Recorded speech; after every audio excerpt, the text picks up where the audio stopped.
Welcome, everybody, to our third part of our coverage of the Bone series by Jeff Smith. I'm Final Monkey. And I'm Caleb. So, today we are looking, as I said, at part three.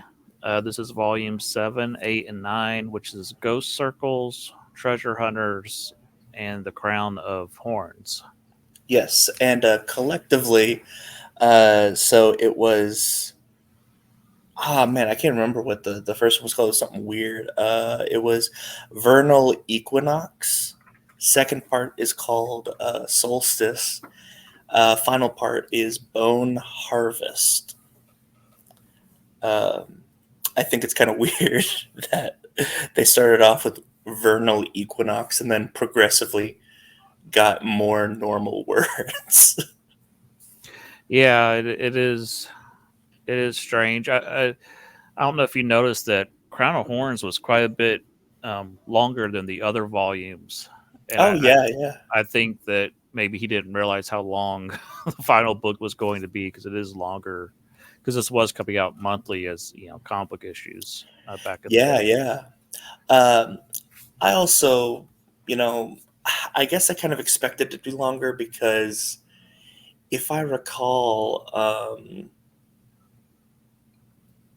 if I recall, I think Scott Pilgrim versus the Universe uh, is the the uh, longest of the Scott Pilgrim books. I don't know if it's that one specifically. I just can't remember which one is the last one, but I think it's the last one that's longer than the rest of them. So I guess like it's kind of par for the course, honestly. Hmm. Yeah, you have a plan when you're writing, and you assume it's going to be such amount of issues, but then you're like, oh wait, I've got way more story to tell.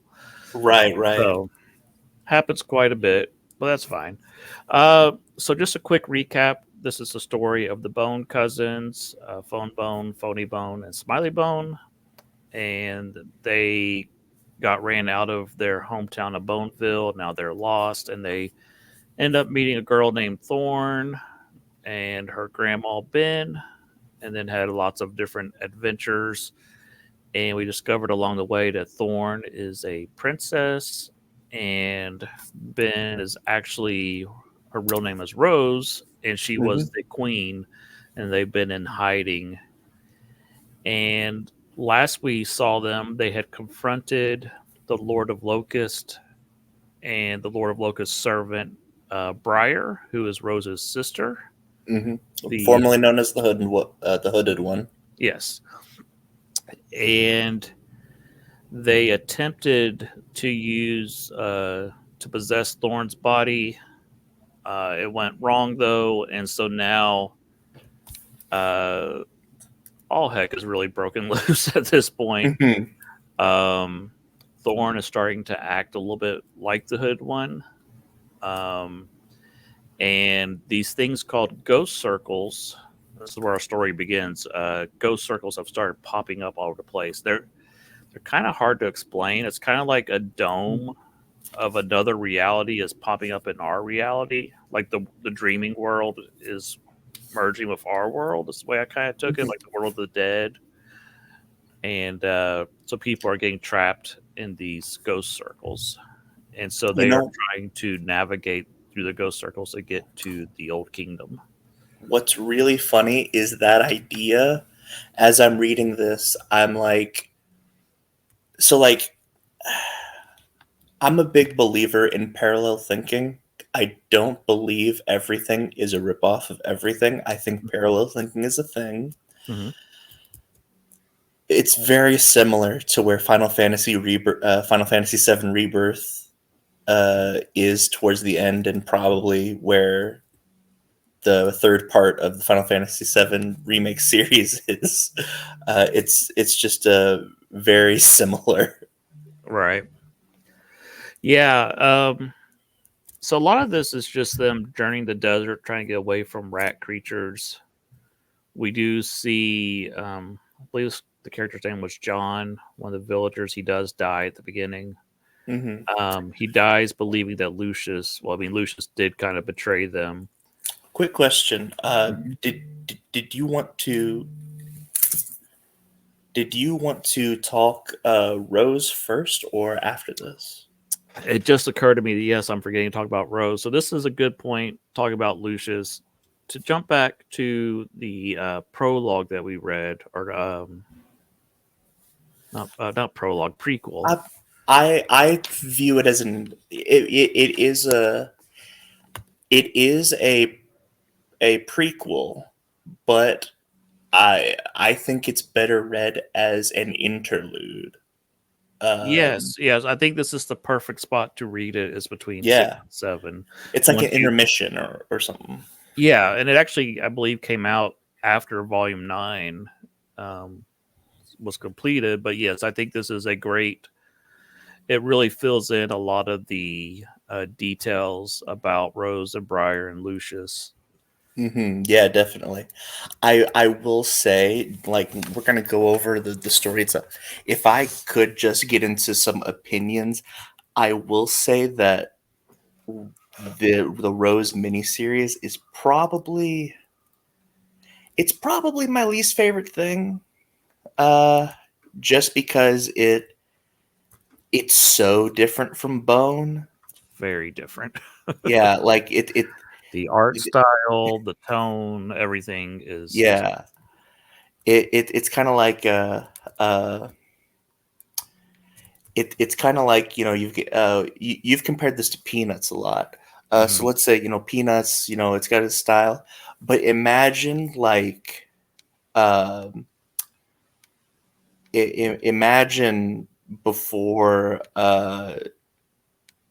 there's a prequel about like Pigpen and how he got so dirty, and it turns out that has a very horrible home life, and it talks about like his mother leaving or something like that, and his father doesn't feel like washing. It's kind of like that, you It know. was like if we learned the story of Charlie Brown's father, who's a barber, and how he became a barber, but it's a dark past and all this stuff. And he didn't, Right. he didn't want kids and all this, and Or like we go back in time and we find out how the teacher got the trumpet in her throat. right, yeah, Miss Othbar, yeah. Yeah.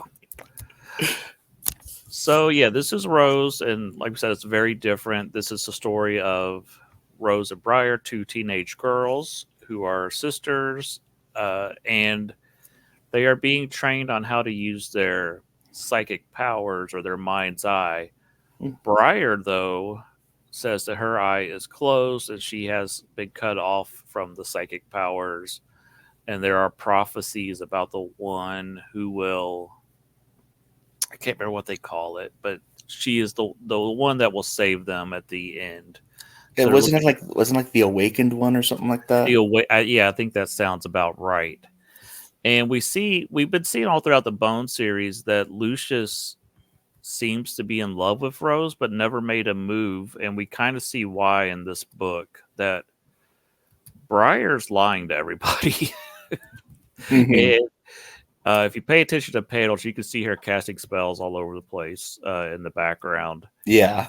And she's basically bewitching Lucius and making him fall in love with her instead of Rose. So Lucius is very confused. He doesn't know. Like, it's obvious there's an obvious attraction between Lucius and Rose, but then he keeps falling for Briar for whatever reason. He doesn't know that what has happened is Briar is already a disciple of the Lord of Locust and is already tapping into the powers. We also see that Rose has two dogs. I don't remember the dogs' names, but she can talk to them, and they're kind of like hunting dogs that are with them, Yeah. and they are going on like their final test. Oh, And oh, and so I love this. Only Rose can understand them. yes, yeah, because of her powers. So the river dragon appears to Rose in her dream, and she frees the river dragon in her dream, and that frees the river dragon in real life. And the river dragon is also a servant of the Lord of Locusts. So the book is mostly about Rose dealing with the river dragon. We see that Lucius is tricked again by Briar and leads his army into a trap with the rat creatures. And Rose also comes face to face with the Lord of Locust, and he tests her to see if she's going to be the one that will be her, if he can use her body for possession. This is disgusting. At the end, the red dragon appears, who we've seen all throughout the Bone series, and the red dragon tells Rose, yes, you can defeat the river dragon, but there will be a cost. The next living thing you see, you will have to kill. And the next living thing that she sees is Briar. Yeah. And she can't do it. And then the dog walks up, and so she has to kill one of the dogs. So it's a dark ending. Yeah. Also, Briar. I'm trying to remember the details. It's been a week since I've read this, but she gets decrepit looking. Something happens to her in this book, and her beauty is taken from her.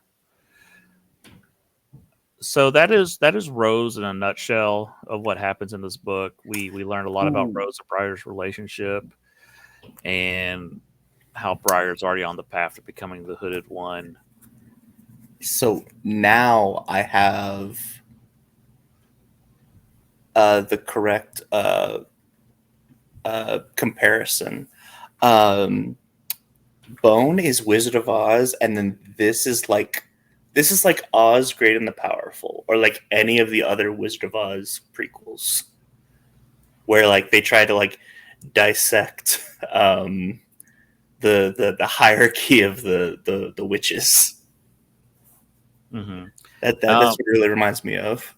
Yeah, and this is based loosely on an old legend called Lambert or Lambton. Oh, okay. Where the hero has to hack away at a dragon and then kill the first thing he saw. He sees his father first, but kills the hound instead.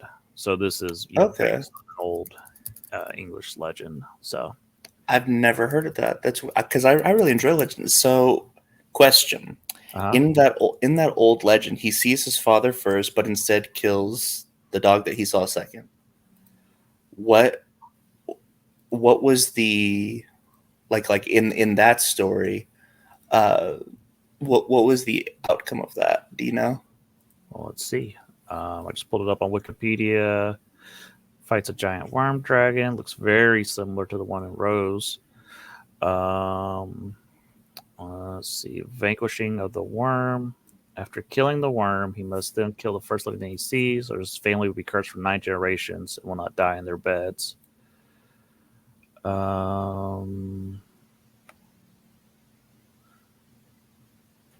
He wants to kill the dog to avoid the curse.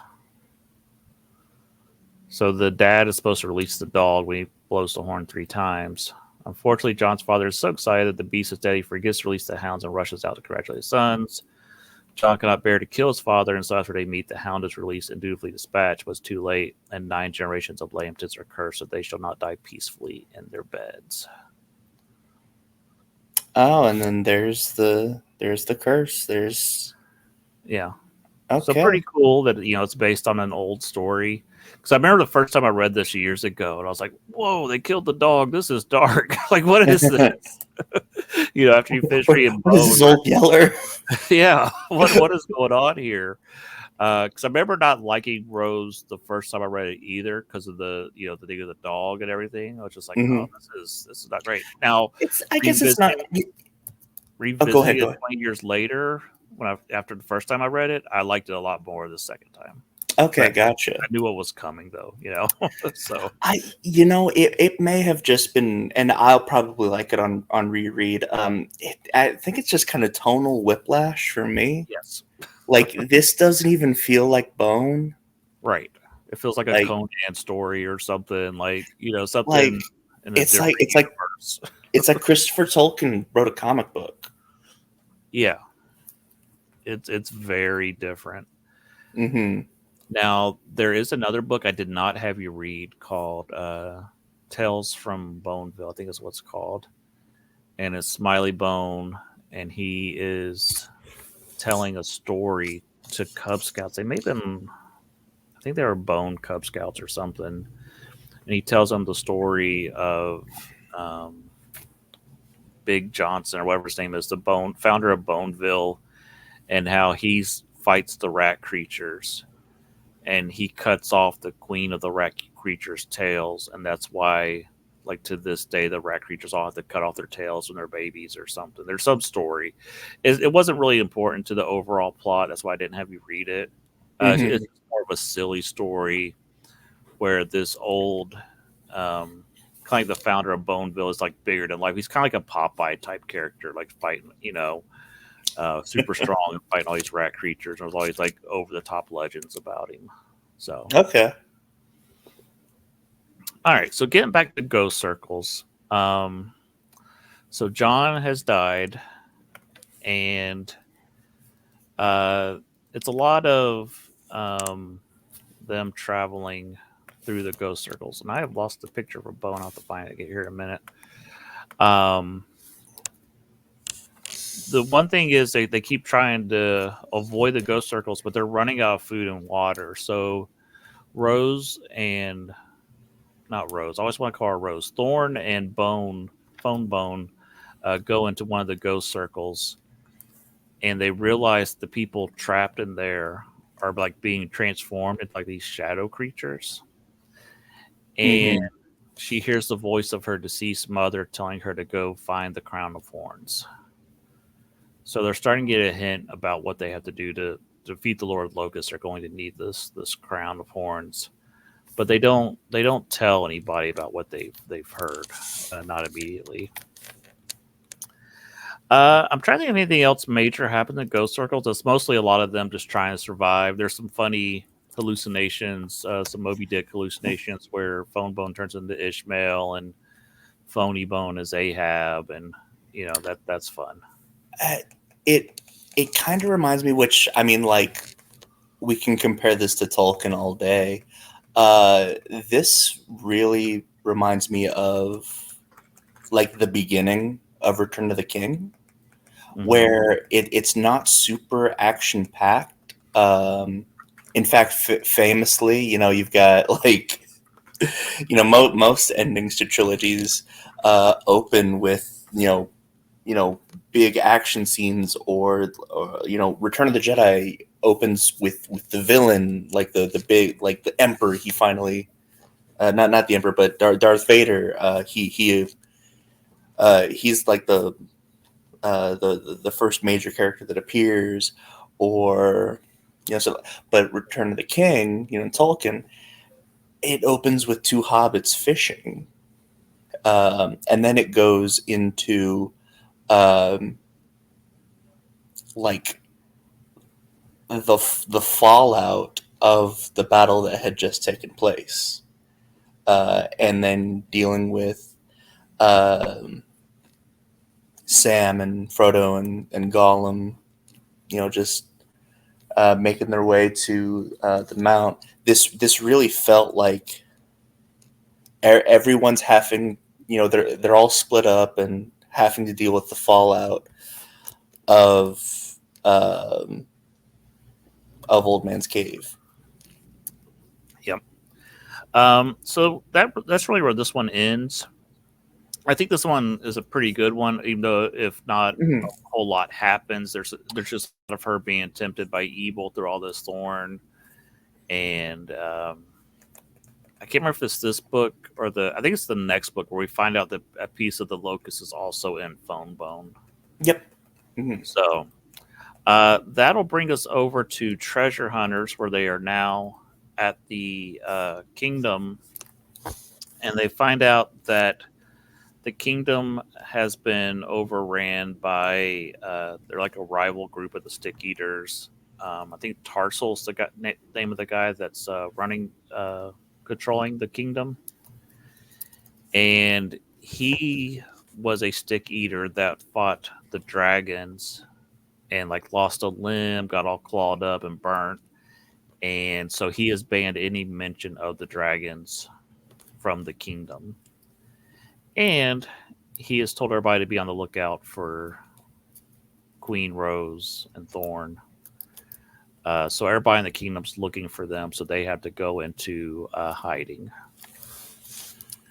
There's a running gag about them stealing somebody's hay cart to sneak into the kingdom. We keep seeing this guy going, "There's these bone guys. They stole a hay cart," and they keep telling him to shut up. We don't care. And it's like if they'd go look for the hay cart, they would find the bones and who they're looking for. So it's a running joke. Rose finds some of her supporters are still there. Her old one of her old masters is there, and so they start preparing. They know there's going to be an invasion soon. The hooded ones, ghost circles are spreading, and the men of Pawa, I think that's how you say it.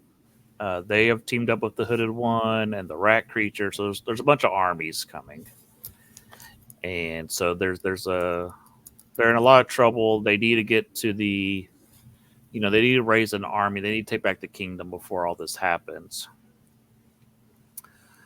What else? Phony Bone is obsessed with going home and finding treasure through all this. He keeps trying to make Phone Bone to make promises that they're going home. And Phone Bone's like, fine, whatever. But then he really, though, wants to stay with Thorn. So that's an ongoing conflict through the rest of the stories. Is he going to stay with Thorn? Is he going to go with his cousins? And then Phony Bone, who he's my favorite character. I love Phony Bone. Oh, he's great. I mean, like I can't. He's probably my favorite. He's definitely the most interesting.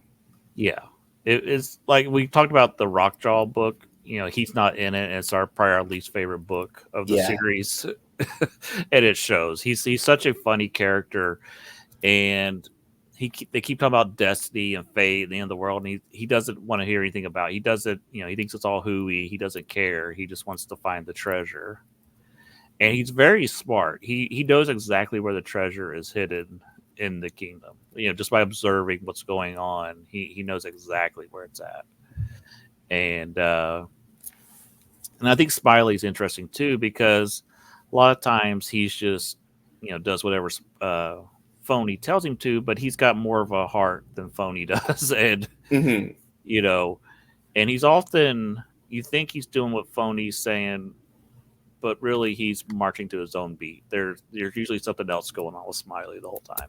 Mm-hmm. So, yeah. I love all three of the Bone cousins. They're great characters, and let's see. There's a lot here. Yeah, go ahead. Well, we've gotten to the end, and like I guess I'd love to like. I mean, there's a lot of stuff that I like to ask Jess Smith about this. Like, why did you name it Bone? But like, did you look at the link I sent you about the Thorn? Yeah. I actually have it up right now. Okay. To reference. So we'll look at that at the end because it's where the series started from. It was originally called Thorn. It was a comic strip that he did at his college. Mm-hmm. And Bone was just the side characters. Yeah. It's like, why did over brothers? Why did he make them cousins? Because that was a choice, Yeah. And there's a lot of interesting choices he's made, and we'll look at the comic strips here in a minute. It's a lot of figuring out your story before you start telling your story. Like he's getting a lot of practice through the comic strip, like all these different ideas. You'll see Briar pop up in the comic strips and stuff, and Rockjaw's there and stuff. So, I mean, I'll be honest. Like, I think one of the best ways to get your practice in is to create your world and then throw your friends into that world via D&D and just see what they do. Mm-hmm.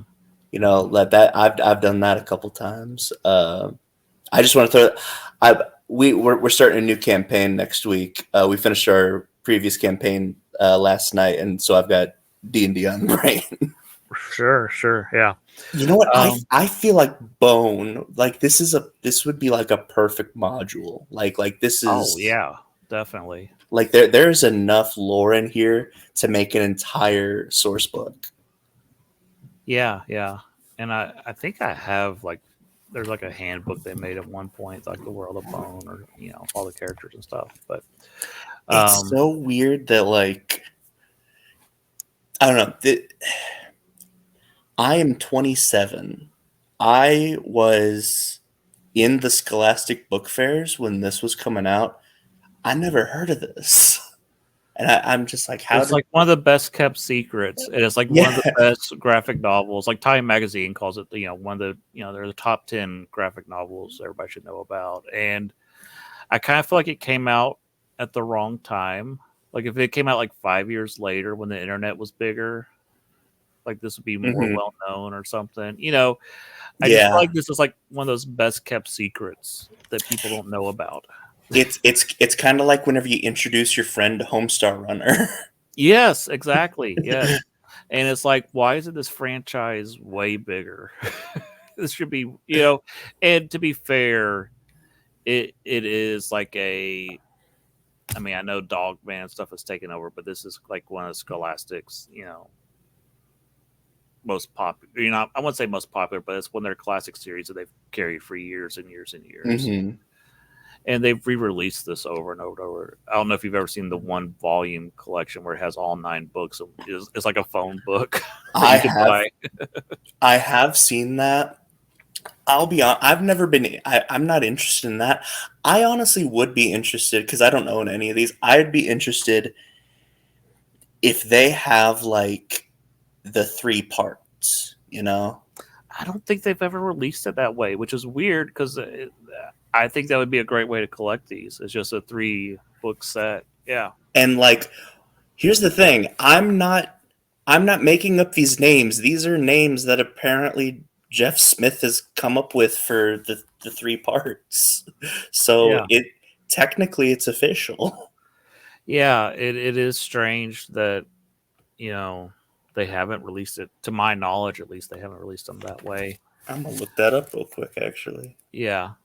So there, let's get back to the story. We'll talk Mhm. about some of their follow ups after this. Basically, Thorn and Phone Bone end up captured at the end of this story as the invasion is starting. And I think it's in this book where Phony Bone and Smiley Bone have found the gold and they're starting to make their own gold coins with Phony Bone's face on them. They're making their own Yeah. currency and stuff, which is just really fun. It reminds me of it reminds me of Bison Dollars from Street Fighter. Oh yeah. And then like DJ's like these aren't worth the paper. No, it was Sagat who said these aren't worth the paper it's printed on. So in book 9, uh, which is the final book, The Crown of Horns, they have told Thorn and Phonebone to not go after the Crown of Horns. And Phonebone has begged her. They're not sure what'll happen when she finds the Crown of Horns. They think the world may end. So they're. But at the end, Rose is like, or not Rose. I keep calling her Rose. I'm so bad about that. Thorn says, I've got to do this. And then Phonebone's like, okay, I'm coming with you then. And, that's been one of the plot points throughout the series is he's in love with her and, Yeah. he'll do anything for her. Were you reminded of Donatello in April from 2012? That did not cross my mind, but that does make sense. That's all I could think of. Yeah, so they escape the castle. I don't remember where Smiley is during all of this. I'm trying to remember where he's at, but I know that I thought he was Phony just Bone, I thought he was just with Phony. he might be. Phony Bone and Grandma Ben. There's this great scene where Grandma Ben says, "Look, I have a tunnel. I'll take you to Boneville. You can take it and leave, or you can stay here and fight and help us." And he says, "I can't leave my cousins. I will stay here." And she said, "Okay." And then he figures out, "Oh, you were testing me." But we see him as the one thing that Phony cares more about money is his cousins, Mhm. and It's family, as Vin Diesel would say. yeah, and so it's he's not all evil. He's not all pure greed. He does love his cousins, and he's not Mhm. leaving without Phony Bone.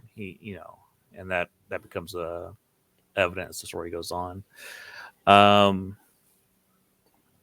so there is a secret tunnel they are going to take, and they Tarsal gets killed by the hooded one, I believe, if I recall. And Which so there's this. which one's Tarsal again? He was the leader of the rival group of stick eaters, the one that had been Right, with one arm that had gotten all, beat up by the dragons. right. Okay. And the hooded one, like, changes her face so she looks like he did before he was injured, and it distracts him. And then I think she cuts him in half, if I recall. Yeah, I remember now. Okay, so like if their name doesn't end with Bone, or if they're not Thorn, Rose, Briar, uh, Lucius. Briar, or Lucius, like those are the seven characters, and then the rats don't have names; they're just the rats, right? Stupid rat creatures. The, Yep. yeah, the stupid. Yeah, so those are the ones that I remember. as far as like name recognition And goes. King Doc and Rockjaw. Rockjaw, of course, King Doc. Yeah. Gotcha. Yeah. We do see Rockjaw briefly in this book, and he really doesn't do anything. He's like It's half like asleep and sees them. He's like, yeah, whatever. it's like his first appearance, par for the Yeah, course. and I kind of feel like, what's the point of Rockjaw then? He kind of feels like, oh, he was in the original comic strips. I got to put him in here. He doesn't really ever do anything other than he has a brief fight with King Doc back in the other book. Yeah. So kind of a pointless character. I don't know if he had more planned for him and just, it just didn't fit, or, it was already getting too long. And so he just kind of cut that out. I mean, it's as far as world building, like though though plot wise he may not be important, like you're building a world, not necessarily everything has to be important to the plot. It's Right. kind of like I always I always compare it to like how like GoldenEye 007 on the N64, they made the environments first and then made the objectives in the level. So like there are buildings and islands that like you can go to, but like don't even matter. Right. So I mean, as far as world building goes, I definitely get it. Oh yeah. Like, it's cool that there's another force that rules that mountain. Yeah, that is cool. Mhm. Also, I was just thinking, all those animal orphans that in the Rockjaw chapter, they never come back. So it was They weird that live they lived happily ever after. apparently, yeah. So Thorn and Phone Bone, they enter the and Bartleby was with them also. That's right. Bartleby, the little baby rat creature, was how they Oh yeah. were able to escape. But then Bartleby kind of splits up from them because he's too scared to go into the home of the dragons where the Crown of Horns is going to be.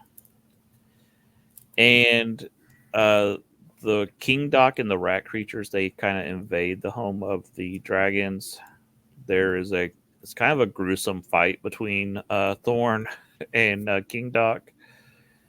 King Doc's looking awful. He's seen better days. His arm's missing. His face is kind of messed up, and he ends up like biting Thorn on the leg, and she stabs him through the head. But then his jaw's kind of locked in when he dies, and she can't get her leg out. So Yeah. Phone Bone grabs uh, her hand, and then he touches the crown at the same time. Meanwhile, Rose and Briar are kind of having their final fight, and Briar slashes Rose, is going for the killing blow, and Lucius runs up and grabs her. And it's right at that moment that uh, Phone Bone touches the crown of horns and destroys the Lord of Locusts, which fries Briar and kills Lucius at the same time. Uh, it's it's a sad moment because Lucius is Yeah. one of our favorite characters. I didn't. I guess I didn't get that. Like what? I feel like there's a message there, but I'm not sure what it is. I think he was. I think he was choosing. He was saving. He was Briar's servant until Rose was threatened, and then it's like, no, you're not going to kill Rose. I will stop. And so he grabbed her, and then sacrificed his life for Rose because Yeah. Rose is really the one he loved the whole time. Yeah.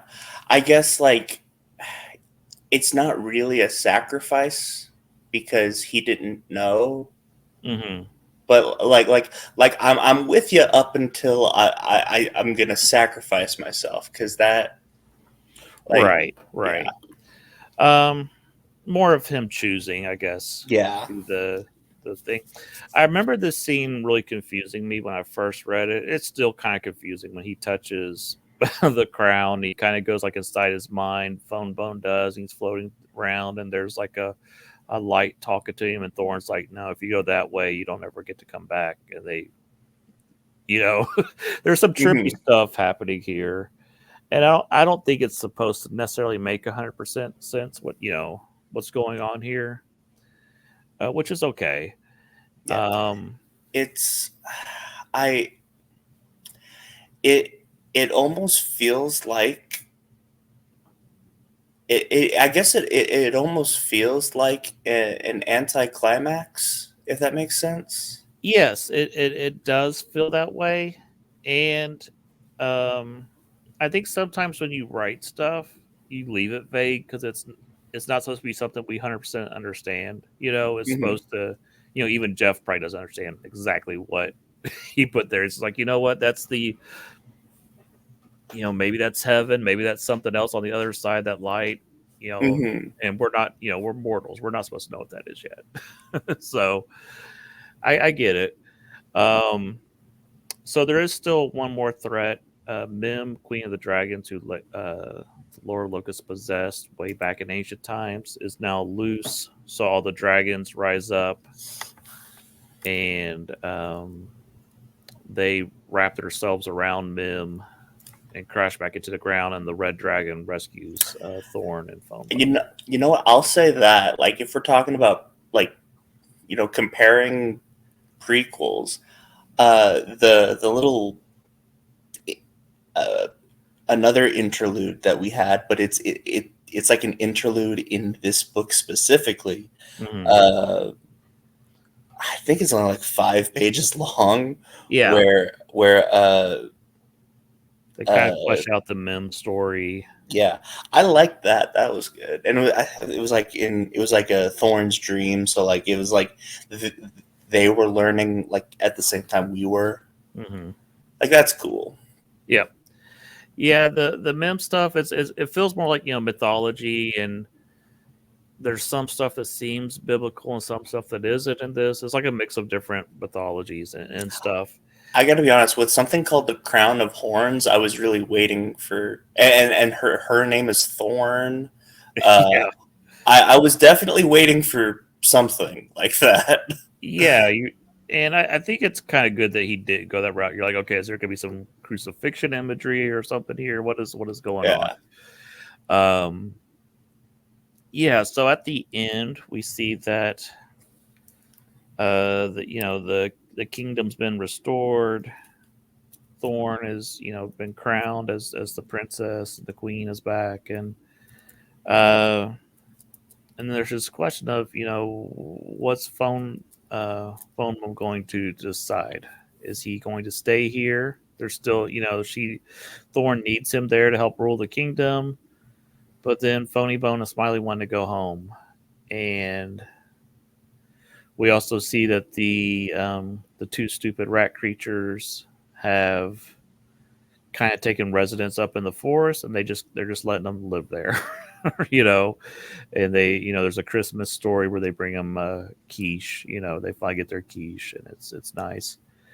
Um, and then at the end, Phone Bone makes his decision to go home with the cousins. It's a bittersweet ending. Yeah, which I prefer that. Oh, because either way, it's a bittersweet ending, but I prefer this bittersweet ending. Yeah, it leaves it. You kind of get both endings. It's open ended. You don't know if one day he's going to return to the kingdom to Thorn, Yeah, or yeah. if this is it. And there actually is a short story set after this, but it doesn't. It still doesn't answer the question. It's just kind of their adventure through the desert. And he kind of mentions that he will return one day to Thorn, but it still leaves it vague. You don't know if it ever happens. So, like, maybe I didn't understand it. Like, were feelings reciprocated from Thorn by the end, I or think so. I think that they, especially since they both touched the crown together, they've been through the ghost. I think their minds were probably open to each other fully at that point. yeah, that He makes sense. definitely knows at this point. And there's been little hints where like he's slipped up and said, don't mess with my girl. And she's even, teased him. Oh, you called me your girl. Mm-hmm. She knows. So, and you can tell that she's, she says, I hoped you were going to change your mind. And it's kind of tragic. Rose doesn't end up with Lucius. Thorn doesn't end up with Bone, and it reminds me of the They Might Be Giants Oh yeah, song. Was it Don't Start? You know which one I'm talking about. I do. Oh man, And it what's that one? says, "No one in the world ever gets what they want, and that is beautiful."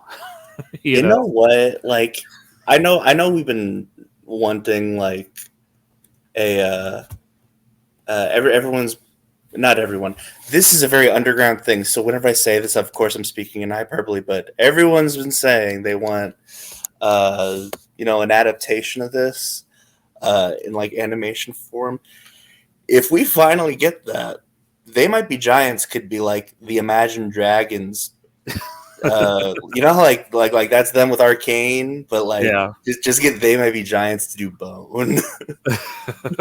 They love doing songs for kid materials. They've done a lot of albums and stuff. So yeah, I could definitely see them doing that. Um, but yeah, that is Bone at the end. They leave for Boneville, and that's kind of where our as the story began. They were leaving. They were escaping Boneville, and now they're returning. Yep, as the hobbits return to the Shire, Yeah.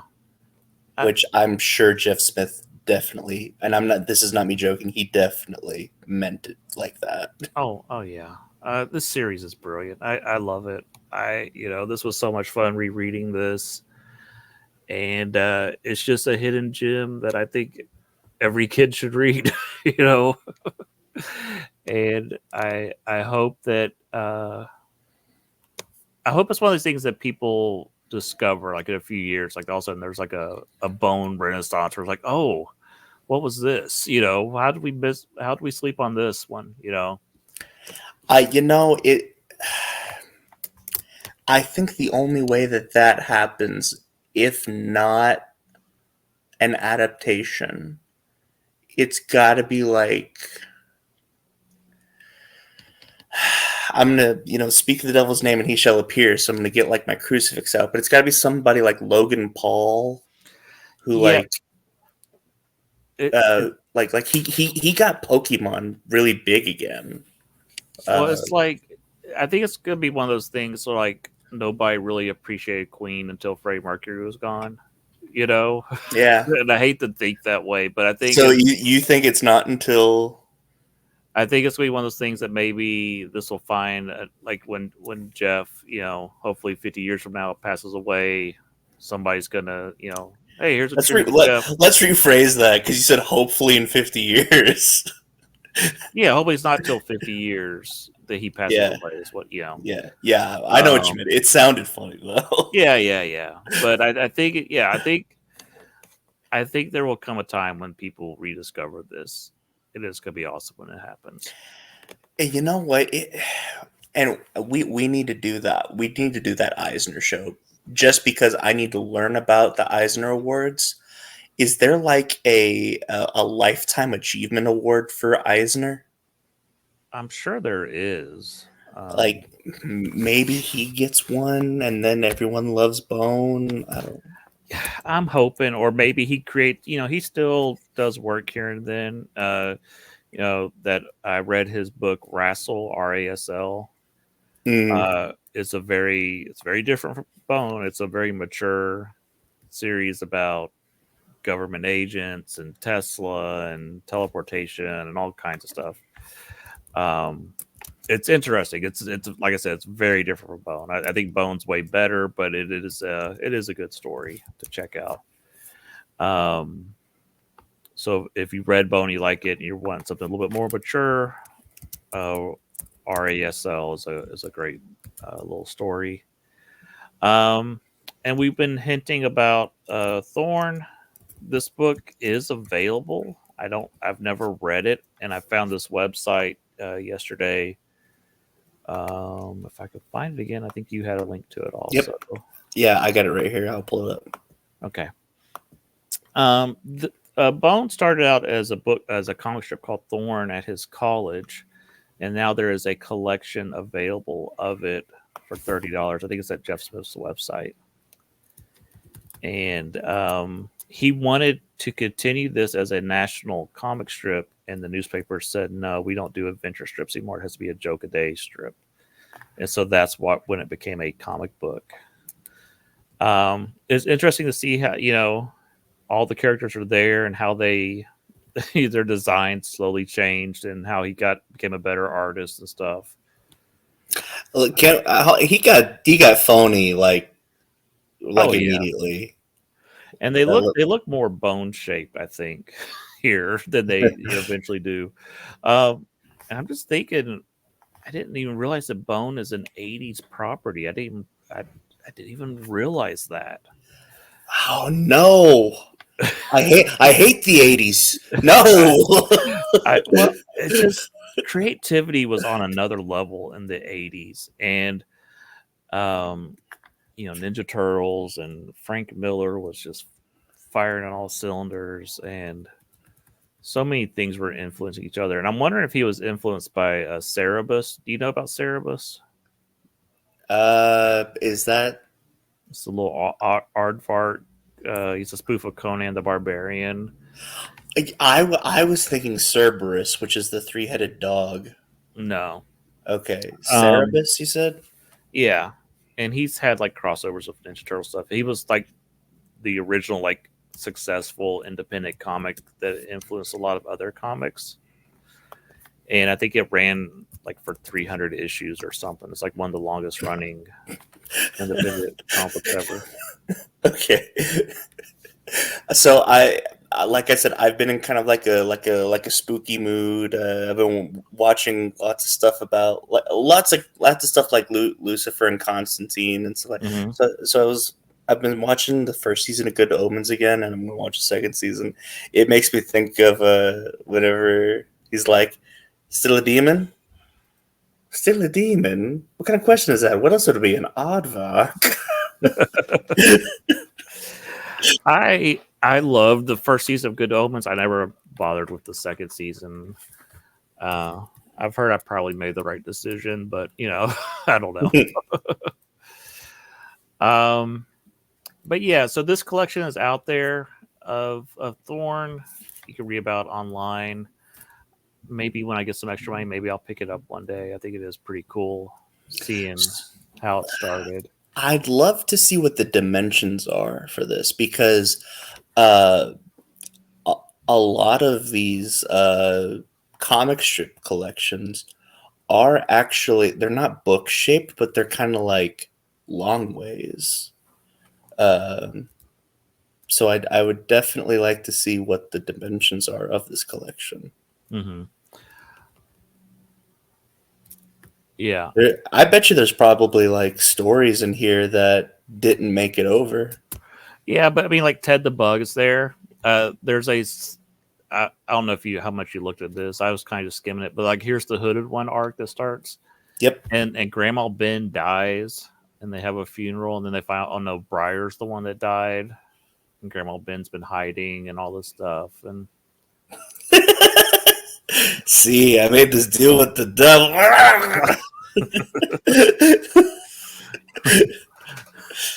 Oh, that's great.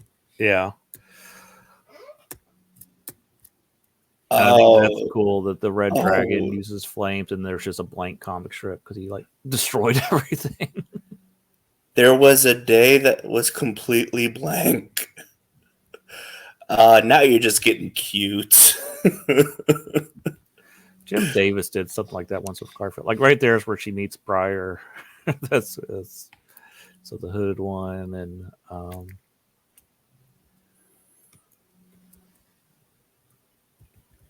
yeah. So it's just interesting seeing where all this got started, and they actually kiss in that one.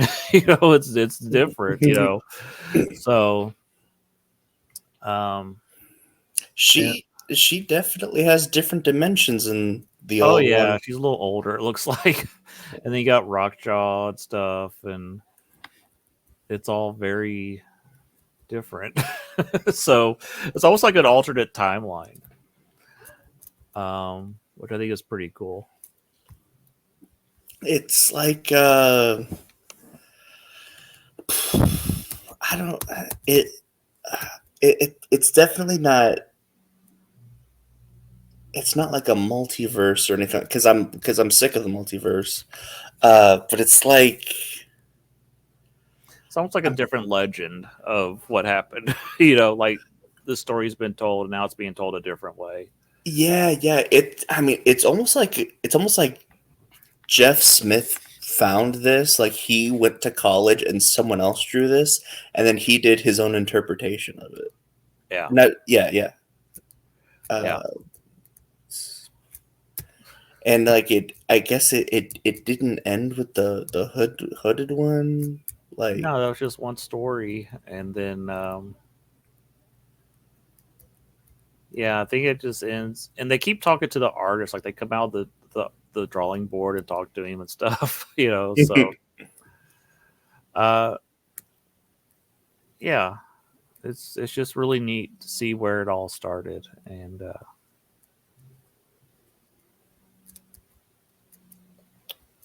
let's see. The reboot arc. So he rebooted this several times then. yeah, you kind of getting the story right and figuring out what everything is, and like how the rat creatures up there look different. Yeah. And then that's the final strip where they. Uh, he said it's on Jeff Smith's website. Uh huh.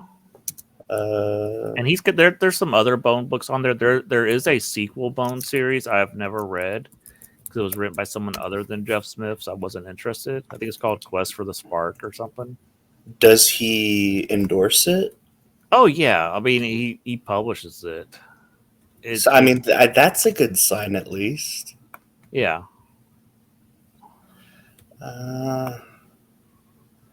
Yeah. I bet you this is the dimensions of it. So, Uh-huh. yeah, long ways. Yep. Oh, there's Rassel. Yeah. So there's the other book, Rassel, and then if you go back up, there was another Bone book up there. I think. What is that gold one? More Tall Tales. Oh, they've done like a sequel to Tall Tales, and now I know there's another book that's like Oh, that just came out by Jeff Smith. Huh. Okay. Clue stories by Jeff Smith and Tom. Tom is the guy who wrote Quest for the Spark.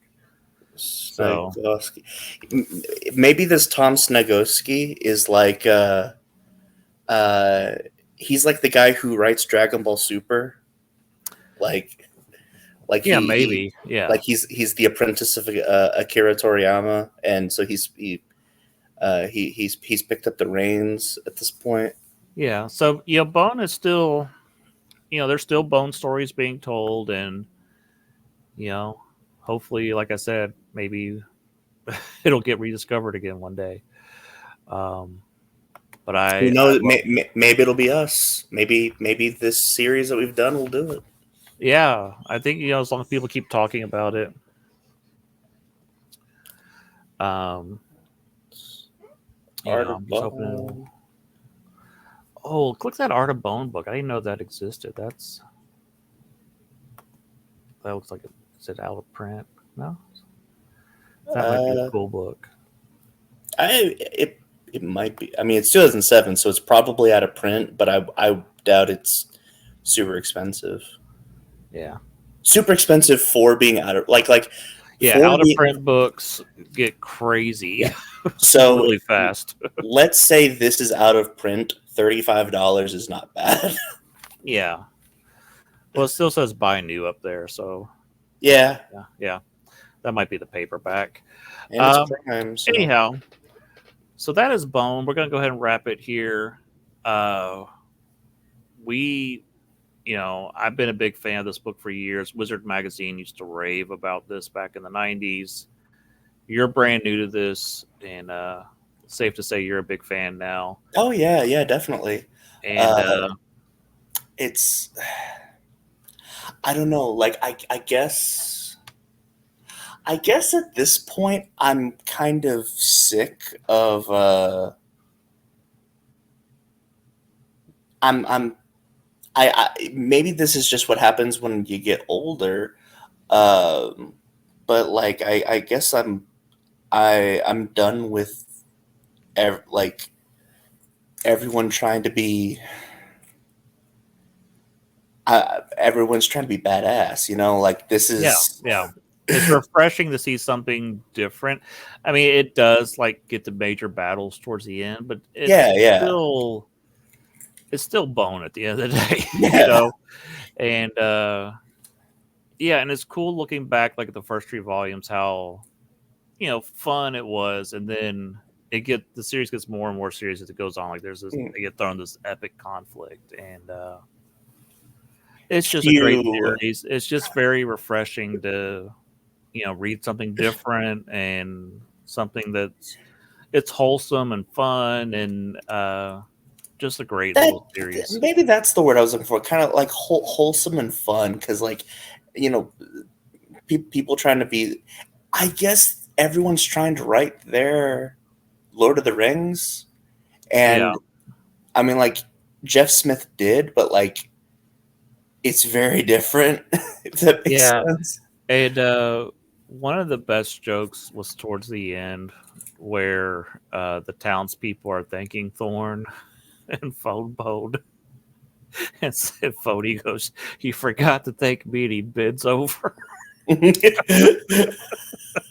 It's so funny. Uh, uh, the jokes they hit hard when they hit, and it's just they crack me up. So Was there ever a joke as to why Phony wears a shirt and Phone wears nothing? Did they ever mention that?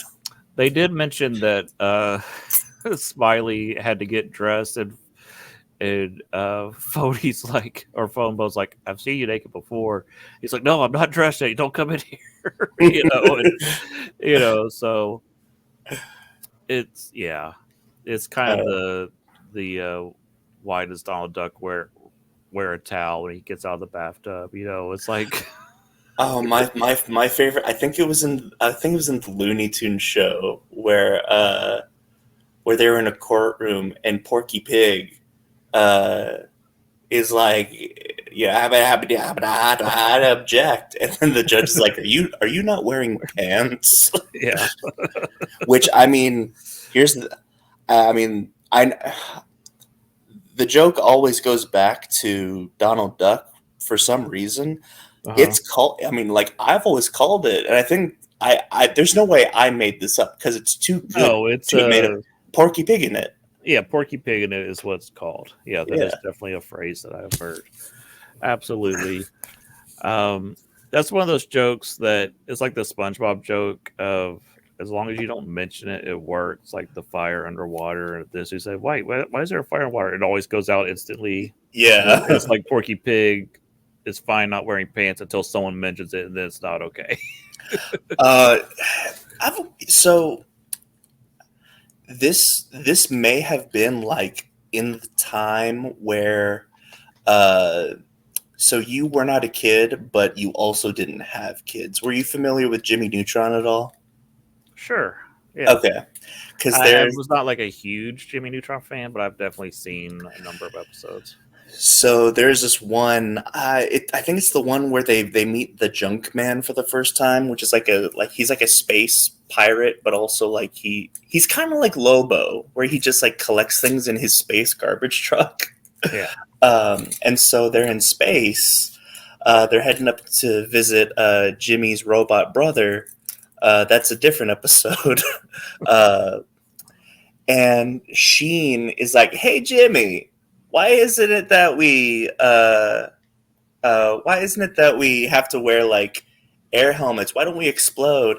And he's like, "Well, that's a funny thing, Sheen, because..." And then it cuts over to Carl singing over him. And then, that's fascinating. So, how come it only takes us like 20 minutes to get to the moon? Well, that's because, and then it cuts back over to Carl singing. Yeah, that's awesome.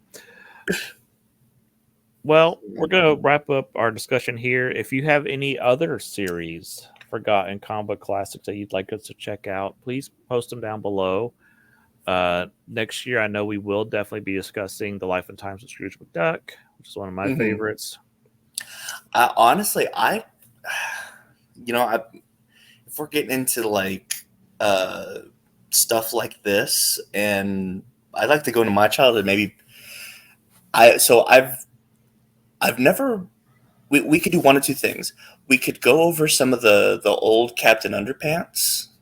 Oh no. Or I've never read Dogman, and that trailer looks really good. That trailer made me laugh because, like, when it started, I was like, it'd be really funny if, like, they put the dog's head on the cop's body, and then that's what happened. Yeah.